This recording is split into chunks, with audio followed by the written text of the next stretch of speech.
अस्सलाम वालेकुम दोस्तों। बांग्लादेश प्रीमियर लीग में आज हसन इसाक ने ज़बरदस्त सेंचुरी लगाई है, जो कि मोहम्मद नबी का बेटा है, अफ़गानिस्तान से ताल्लुक़ रखता है। और दूसरी तरफ हैदर अली ने भी शानदार इनिंग्स खेलकर 32 गेंदों के ऊपर 42 रन बनाए हैं, जो कि अच्छी पार्टनरशिप लगी है। और 172 का टारगेट मेरे ख्याल में दिया है मुखालिफ टीम को। तो हसन इसाक को सेंचुरी बहुत बहुत मुबारक हो और बहुत अच्छी फॉर्म में है आजकल।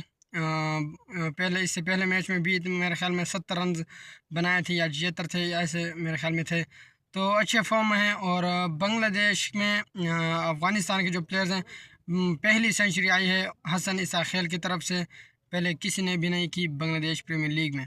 तो ये भी बड़ी बात है, हसन इसाक बहुत अच्छे फॉर्म में। तो दुआ करेंगे कि आइंदा भी ऐसी परफॉर्मेंस देते रहें। और हैदर अली भी दुआ करेंगे कि मैच भी जीत जाएं, तो फिर बहुत मज़ा आएगा। हैदर अली ने 42 रन किए हैं, थोड़ा स्लो खेला है लेकिन फिर भी अच्छा खेला है।